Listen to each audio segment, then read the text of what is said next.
مسلمانوں کا جوش و خروش کچھ کم نہ تھا، لیکن رومی جس منظم انداز سے لڑ رہے تھے اس سے یہی ایک خطرہ نظر آنے لگا تھا کہ وہ مسلمانوں کو بھگا کر اور کاٹ کر آگے نکل جائیں گے۔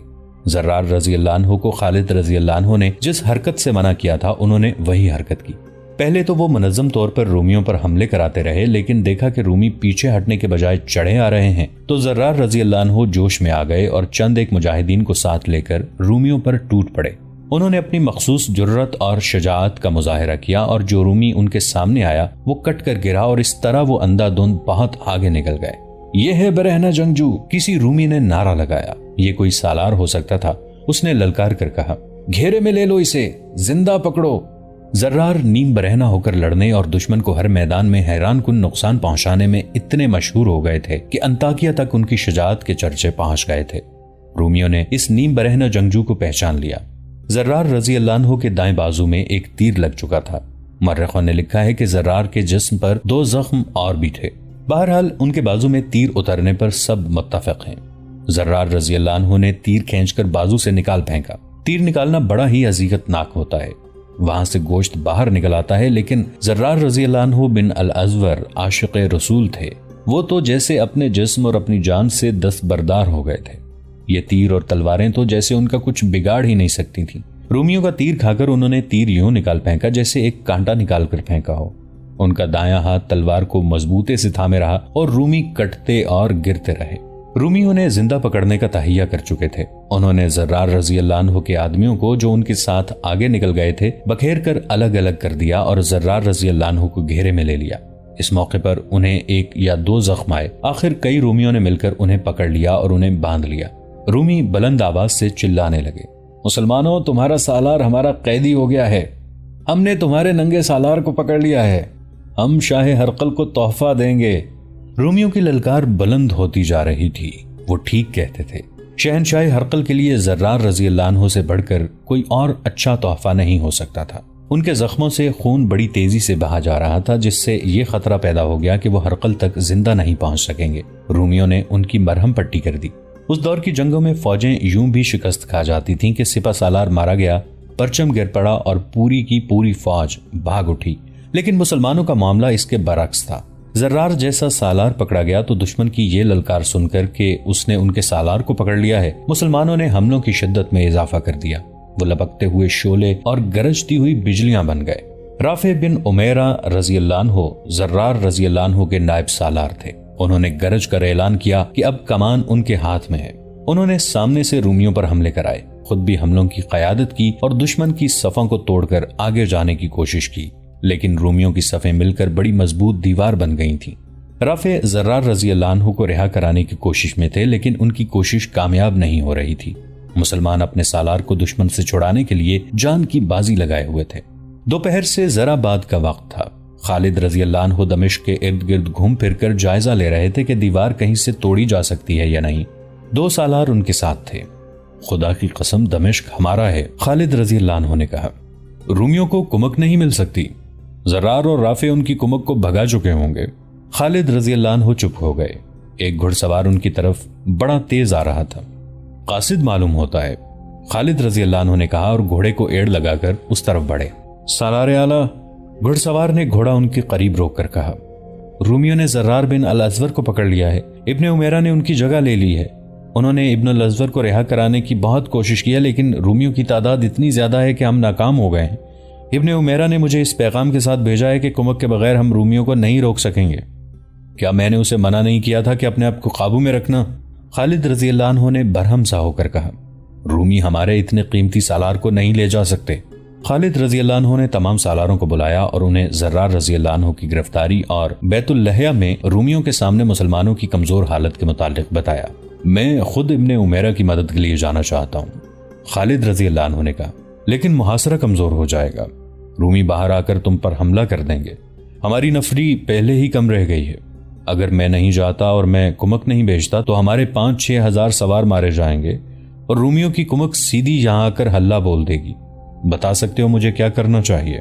رافع کی مدد کو پہنچنا اور رومیوں کی کمک کو روکنا زیادہ ضروری ہے، ابو عبیدہ رضی اللہ عنہ نے کہا۔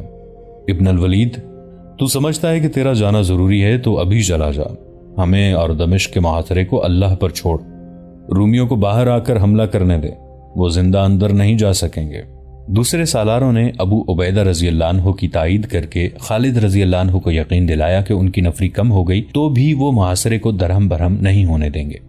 اگر مجھے جانا ہی ہے تو میں فوراً نہیں جاؤں گا، خالد رضی اللہ عنہ نے کہا۔ میں ایسے وقت یہاں سواروں کو ساتھ لے کر نکلوں گا جب دشمن ہمیں نہیں دیکھ سکے گا۔ ابو عبیدہ میری جگہ لے لیں، میں آدھی رات کے بعد 4000 سوار لے کر نکل جاؤں گا۔ تم سب پر اللہ کی سلامتی ہو، اللہ تمہارا حامی و ناصر ہو۔ 4000 سواروں کو تیاری کی حالت میں الگ کر دو اور انہیں بتا دو کہ آدھی رات کے بعد روانہ ہونا ہے۔ بیت اللحیہ کم از کم 20 میل دور تھا۔ سورج غروب ہونے تک وہاں رومیوں اور مسلمانوں میں لڑائی ہوتی رہی۔ رافع بن عمیرہ نے شام تاریک ہونے کے بعد بھی مجاہدین کو رومیوں کے عقب میں پہاڑیوں کے درمیان سے گزار کر بھیجا، مگر ہر ٹولی ناکام واپس آئی۔ جو وقت گزرتا جا رہا ہے، زرار بن الاسور موت کے قریب ہوتا جا رہا ہے۔ رافع نے کئی بار کہا، اللہ کرے وہ زندہ ہو، اللہ اس سے زندہ رکھے، ہم اسے چھڑا کر ضرور لائیں گے۔ رات گزر گئی، صبح کا اجالا ابھی پوری طرح نہیں نکھرا تھا کہ خالد رضی اللہ عنہ 4000 سواروں کے ساتھ رافع کے پاس پہنچ گئے۔ خالد رضی اللہ عنہ آدھی رات گزر جانے کے بعد دمشق سے روانہ ہوئے تھے۔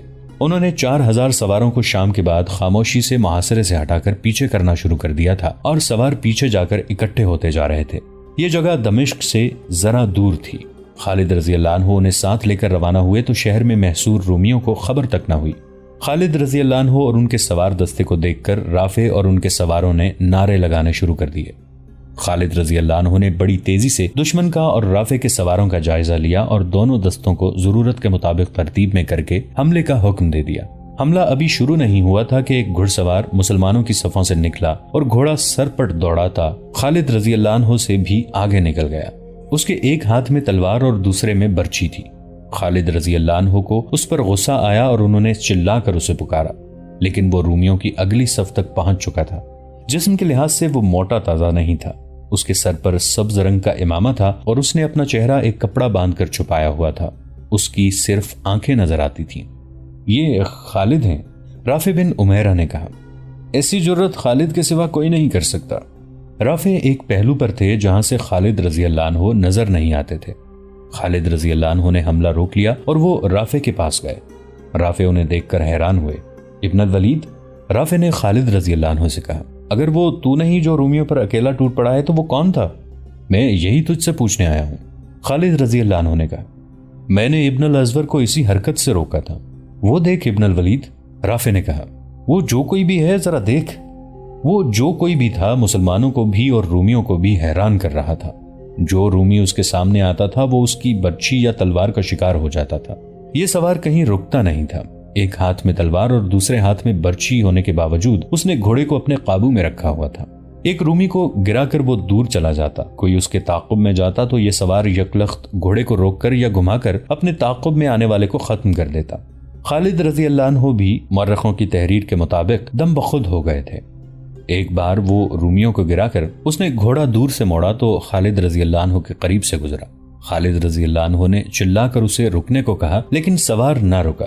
دیکھنے والوں کو اس کی صرف آنکھیں نظر آئیں۔ ان آنکھوں میں کچھ اور ہی چمک تھی، بلکہ ان آنکھوں میں دلکشی سی تھی۔ اس کی تلوار اور اس کی برچھی کی انی خون سے سرخ ہو گئی تھی۔ وہ ایک بار پھر رومیوں کی طرف جا رہا تھا۔ ابن الولید، رافع نے غضبناک آواز میں کہا، تو حملے کا حکم کیوں نہیں دیتا؟ خدا کی قسم یہ جنگ اس اکیلے سوار کی نہیں۔ مجاہدین اس سوار کی حیرت ناک شجاعت کو دیکھ کر جوش سے پھٹ رہے تھے اور وہ بھی حملے کا مطالبہ کر رہے تھے۔ خالد رضی اللہ عنہ نے حملے کا حکم دے دیا۔ اب مجاہدین اسلام نے جو حملہ کیا تو یہ ایسے غضبناک سیلاب کی مانند تھا جو بند توڑ کر آیا ہو۔ اس ایک پر اسرار سوار نے مجاہدین کے لشکر میں قہر بھر دیا تھا۔ مجاہدین نے خالد رضی اللہ عنہ کی بتائی ہوئی ترتیب سے حملہ کیا، لیکن وہ سوار اپنے لشکر سے الگ تھلگ اپنی طرز کی لڑائی لڑتا رہا۔ خالد رضی اللہ عنہ اس تک پہنچنے کی کوشش کر رہے تھے، لیکن وہ تو جیسے پاگل ہو چکا تھا یا وہ خودکشی کے انداز سے لڑ رہا تھا۔ ایک بار پھر وہ خالد رضی اللہ عنہ کے قریب سے گزرا۔ رک جائے جان پر کھیلنے والے، خالد رضی اللہ عنہ نے چلا کر کہا۔ کون ہے تو؟ سوار نے گھوڑا ذرا روکا۔ خالد رضی اللہ عنہ کی طرف دیکھا، کپڑے کے نقاب سے اس کی چمکتی ہوئی آنکھیں نظر آئیں اور اس نے گھوڑے کو ایڑ لگا دی۔ خالد رضی اللہ عنہ نے اپنے 2 محافظوں سے کہا کہ اس سوار کو گھیر کر لے آئیں ورنہ یہ مارا جائے گا، دیکھو یہ تھک بھی گیا ہے۔ دونوں محافظوں نے گھوڑے دوڑا دیے اور اسے جا لیا۔ کیا تو نے نہیں سنا؟ سالار اعلیٰ نے تجھے بار بار پکارا ہے، ایک محافظ نے اسے کہا۔ سوار محافظوں کو چپ چاپ دیکھتا رہا۔ سالار اعلیٰ تجھ سے خفا نہیں، دوسرے محافظ نے کہا، آ اور ان سے خراج تحسین وصول کر۔ سوار نے ایک بار پھر گھوڑے کا رخ دشمن کی طرف کر دیا، لیکن اس سے پہلے کہ وہ ایڑ لگاتا ایک محافظ نے اپنا گھوڑا اس کے آگے کر دیا اور دوسرے نے اس کی لگام پکڑ لی۔ عجیب بات تھی کہ سوار نے کوئی بات نہ کی اور نقاب سے اس کی صرف آنکھیں نظر آتی رہیں۔ یہ عام سی آنکھیں نہیں تھیں۔ محافظ اسے اپنے ساتھ لے گئے اور خالد رضی اللہ عنہ کے سامنے جا کھڑا کیا۔ اس نے برچھی اور تلوار سے اتنے زیادہ رومیوں کو ہلاک کیا تھا کہ دونوں ہتھیار پورے کے پورے لال ہو گئے تھے اور ان سے خون بہہ بہہ کر اس سوار کے ہاتھوں تک چلا گیا تھا اور کپڑوں پر بھی چھینٹے پڑے تھے۔ خالد رضی اللہ عنہ نے اس کی آنکھوں میں دیکھا تو انہوں نے نظریں جھکا لیں۔ آنکھوں سے تو نوعمر لڑکا لگتا ہے، خالد رضی اللہ عنہ نے کہا۔ تو نے اپنی شجاعت کا سکہ میرے دل پر بٹھا دیا ہے، تیری قدر میرے سوا اور کوئی نہیں کر سکتا۔ خدا کی قسم میں تیرا چہرہ دیکھوں گا اور تو بتا کہ تو ہے کون؟ تو میرا امیر ہے اور میرا سالار ہے، سوار نے کہا، اور تو میرے لیے غیر مرد ہے۔ میں تیرے سامنے اپنا چہرہ کیسے بے نقاب کر دوں؟ جسے تو میری شجاعت کہتا ہے یہ ایسا اشتعال اور غصہ ہے جو میرے اختیار سے باہر ہے۔ تجھ پر اللہ کی رحمت ہو۔ خالد رضی اللہ عنہ نے اس سوار کی بات سن کر کہا، کس کی بیٹی ہے تو؟ کس کی بہن ہے تو؟ میں الازور کی بیٹی خالہ ہوں، اس نے جواب دیا۔ زرار بن الازور کی بہن، خالد رضی اللہ عنہ نے کہا۔ خدا کی قسم، خالہ بنت الازور نے کہا، میں اپنے بھائی کو رومیوں کی قید سے چھڑا کر دم لوں گی۔ خوش نصیب ہے الازور جس کے گھر میں زرار جیسے بیٹے اور خالہ جیسی بیٹی نے جنم لیا ہے، خالد رضی اللہ عنہ نے کہا۔ یہ لڑائی صرف تیری نہیں بنت الازور، ہمارے ساتھ رہے اور دیکھ کہ ہم تیرے بھائی کو کس طرح رہا کراتے ہیں۔ اس دور میں عورتیں بھی اپنے خامندوں اور بھائیوں کے ساتھ میدان جنگ میں جایا کرتی تھیں۔ خالہ اپنے بھائی زرار کے ساتھ آئی تھیں۔ انہیں پتا تھا کہ ان کے بھائی کو رومیوں نے قید کر لیا ہے تو انہوں نے اسے ذاتی جنگ سمجھ لیا۔ سپہ سالار خالد رضی اللہ عنہ کی بھی پرواہ نہ کی اور رومیوں پر ٹوٹ پڑی۔ عورتیں اور بچے دمشق کے مضافات میں تھے۔ خالہ وہاں سے خالد رضی اللہ عنہ کے 4000 سواروں کے پیچھے پیچھے چل پڑی تھیں۔ جو ہی رومی اور مسلمان آمنے سامنے آئے، خالہ نے گھوڑے کو ایڑ لگا دی اور رومیوں پر ٹوٹ پڑی۔ خالہ نے ایسی مثال قائم کر دی جس نے مجاہدین اسلام کو نیا حوصلہ اور نیا ولولہ دیا۔ اب مسلمانوں کی نفری بھی زیادہ ہو گئی تھی اور قیادت خالد رضی اللہ عنہ کی تھی۔ خالد رضی اللہ عنہ کے ساتھ جو 4000 سوار گئے تھے وہ تازہ دم تھے۔ اس کے علاوہ پورا لشکر زرار رضی اللہ عنہ کے قیدی ہو جانے پر آگ بگولا تھا۔ رومیوں کے لیے اس حملے کو برداشت کرنا ناممکن ہو گیا۔ انہوں نے جم کر لڑنے کی کوشش کی، لیکن خالد رضی اللہ عنہ کی چالوں اور ان کے لشکر کے غیظ و غضب کے سامنے رومی ٹھہر نہ سکے۔ رومیوں کی فوج چونکہ ایک منظم اور تربیت یافتہ فوج تھی، اس لیے اس کی پسپائی بھی منظم تھی۔ اسے پسپا کرنے میں خالد رضی اللہ عنہ کو بہت زور لگانا پڑا۔ رومیوں کی پسپائی سے یہ مقصد تو پورا ہو گیا کہ دمشق کے دفاعی دستے کمک اور رسد سے محروم رہے۔ رومیوں کا یہ کمال تھا کہ جو رسد وہ ساتھ لائے تھے وہ اپنے ساتھ ہی لے جا رہے تھے۔ اب دوسرا مقصد سامنے تھا اور وہ تھا زرار رضی اللہ عنہ کی رہائی۔ اس مقصد کے لیے خالد رضی اللہ عنہ نے رومیوں کا تعاقب جاری رکھا۔ رومی اور تیزی سے پسپا ہونے لگے۔ خالد رضی اللہ عنہ نے ہر داؤ کھیلا مگر رومیوں نے کوئی داؤ کامیاب نہ ہونے دیا۔ خالد رضی اللہ عنہ نے تعاقب کی رفتار کم نہ کی۔ ان کی کوشش یہ تھی کہ رومی کہیں رکنے نہ پائیں۔ خالد رضی اللہ عنہ خود پیچھے رہ گئے۔ یہ بہن کا ایثار تھا جو اللہ نے، اور یہ زرار رضی اللہ عنہ کا عشق رسول تھا جو اللہ کو اچھا لگا۔ زرار رضی اللہ عنہ کی سرفروشی کو اللہ نے نظر انداز نہ کیا۔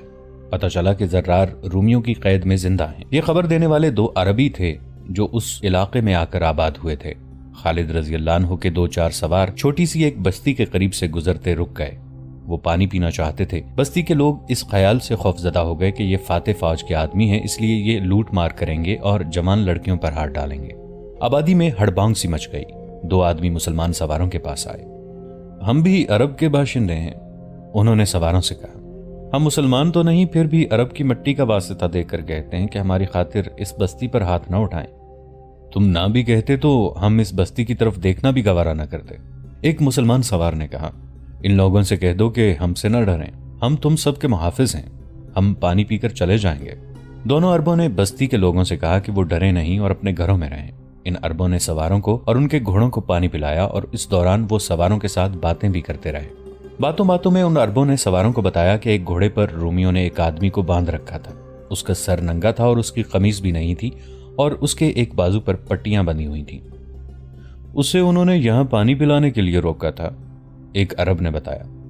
وہ تمہارا ساتھی معلوم ہوتا ہے۔ مسلمان سواروں کو شک نہ رہا، یہ زرار رضی اللہ عنہ تھے۔ سواروں نے ان عربوں سے مزید معلومات لیں۔ زرار رضی اللہ عنہ کے ساتھ تقریباً 100 رومی تھے۔ وہ رومی لشکر کی پسپائی سے بہت پہلے وہاں سے گزرے تھے اور وہ حمص کی طرف جا رہے تھے۔ مسلمان سواروں نے اپنے ایک ساتھی سے کہا کہ وہ پیچھے جا کر سپہ سالار کو زرار رضی اللہ عنہ بن الازور کے متعلق یہ اطلاع دے۔ الحمدللہ، خالد رضی اللہ عنہ نے یہ خبر سن کر کہا، زرار زندہ ہے اور وہ زندہ رہے گا۔ انہوں نے اسے قتل کرنا ہوتا تو کر چکے ہوتے، وہ اسے اپنے بادشاہ کے پاس لے جا رہے ہیں۔ ابن عمیرہ کو بلاؤ۔ رافع ابن عمیرہ آئے تو خالد رضی اللہ عنہ انہیں زرار رضی اللہ عنہ کے متعلق جو اطلاع ملی تھی پوری سنا کر کہا کہ وہ 100 سوار چن لیں جو جان پر کھیلنے والے شہ سوار ہوں۔ انہیں ساتھ لے کر حمص کی طرف ایسا راستہ اختیار کریں جو راستہ نہ ہو۔ مطلب یہ تھا کہ راستہ چھوٹا کر کے حمص کی طرف جائیں اور ان 100 رومیوں کو روکیں اور ابن الازور کو رہا کرائیں۔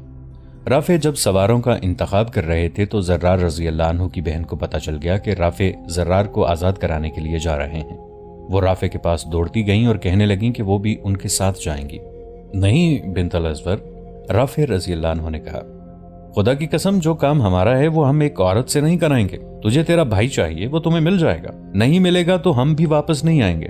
میں اگر سپہ سالار سے اجازت لے لوں، ابن الولید تجھے اجازت نہیں دے گا، رافع نے کہا۔ خالہ مایوس ہو گئیں۔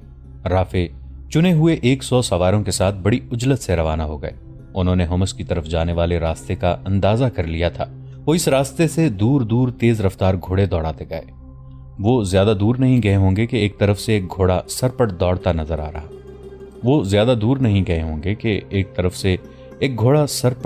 آ رہا تھا۔ وہ رومی نہیں ہو سکتا تھا۔ رومی ہوتا تو اکیلا نہ ہوتا۔ وہ خالد رضی اللہ عنہ کا قاصد ہو سکتا تھا۔ کوئی نیا حکم لایا ہوگا۔ وہ قریب آیا تو اس کا سبز امامہ اور چہرے پر کپڑے کا نقاب نظر آیا۔ ابن عمیرہ، سوار نے للکار کر کہا، اپنے بھائی کو آزاد کرانے کے لیے میں آ گئی ہوں۔ کیا سپہ سالار نے تجھے اجازت دے دی ہے؟ رافع نے پوچھا۔ اپنے بھائی کو قید سے چھڑانے کے لیے مجھے کسی کی اجازت کی ضرورت نہیں، خالہ بنت الازور نے کہا۔ اگر تو مجھے اپنے سواروں میں شامل نہیں ہونے دے گا تو میں اکیلی آگے جاؤں گی۔ خدا کی قسم بنت الازور، رافع نے کہا، میں تجھے اکیلا نہیں چھوڑوں گا، آ ہمارے ساتھ چل۔ یہ جوان سال عورت ساتھ چل پڑی۔ 100 رومی سوار زرار بن الازور کو گھوڑے پر اس حالت میں بٹھائے لے جا رہے تھے کہ ان کے ہاتھ رسیوں سے بندھے ہوئے تھے اور پاؤں اس طرح بندھے تھے کہ گھوڑے کے پیٹ کے نیچے سے رسی گزار کر دونوں ٹخنوں سے بندھی ہوئی تھی۔ رومی ان پر پھپتیاں کستے اور ان کا مذاق اڑاتے جا رہے تھے اور زرار رضی اللہ عنہ چپ چاپ سنتے جا رہے تھے۔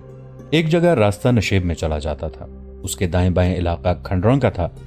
جب رومی اس نشیب میں سے گزر رہے تھے تو اچانک دائیں بائیں آگے اور پیچھے سے رافع کے سواروں نے ان پر حملہ بول دیا۔ رومیوں کے لیے یہ حملہ غیر متوقع تھا۔ وہ اس طرح جا رہے تھے جیسے میلے پر جا رہے ہوں۔ زرار رضی اللہ عنہ کی بہن خولہ نے اپنے بھائی کو دیکھا تو اس نے رومیوں پر اس طرح حملے شروع کر دیے جس طرح وہ پوری رومی فوج پر کر چکی تھی۔ رافع بھی ایسے ہی جوش میں تھے۔ ان کے سوار ہزاروں میں سے چنے ہوئے تھے۔ انہوں نے رومیوں کا ایسا برا حال کر دیا کہ ان میں سے جو مرے نہیں یا زخمی نہیں ہوئے تھے بھاگ اٹھے۔ خطرہ یہ تھا کہ رومی زرار رضی اللہ عنہ کو قتل کر دیں گے۔ ان کی بہن تلوار اور برچی چلاتی زرار رضی اللہ عنہ تک پہنچ گئی۔ رومیوں نے ان کی یہ کوشش کامیاب نہ ہونے دی، لیکن رافع نے ایسا ہلہ بولا کہ رومی سوار بکھر گئے، پھر فردن فردن بھاگ اٹھے۔ سب سے پہلے زرار رضی اللہ عنہ نے رافع سے ہاتھ ملایا اور جب بہن بھائی ملے تو وہ منظر رقت انگیز بھی تھا اور ولولہ انگیز بھی۔ بہن اپنے بھائی کے زخم دیکھنے کو بے تاب تھی۔ بعض مورخوں نے خالہ کے یہ الفاظ لکھے ہیں، میرے عزیز بھائی، میرے دل کی تپش دیکھ کس طرح تیرے فراق میں جل رہا ہے، اپنے زخم دکھاؤ زرار۔ بہن نے بے تابی سے کہا۔ مت دیکھ خالہ، زرار رضی اللہ عنہ نے بہن سے کہا، اور یہ زخم مجھے بھی نہ دیکھنے دو، یہ زخم دیکھنے کا وقت نہیں۔ دوستو آج کے لیے اتنا ہی۔ اسی کہانی کی اگلی قسط کے ساتھ بہت جلد حاضر ہوں گے۔ نیچے کامنٹ سیکشن میں اپنی رائے کا اظہار ضرور کیجیے گا۔ ہمارے اس چینل کو سبسکرائب کر کے نیچے موجود بیل آئیکن کو بھی ضرور کلک کیجیے گا۔ اگلی ملاقات تک کے لیے ہمارا اور آپ کا اللہ نگہبان۔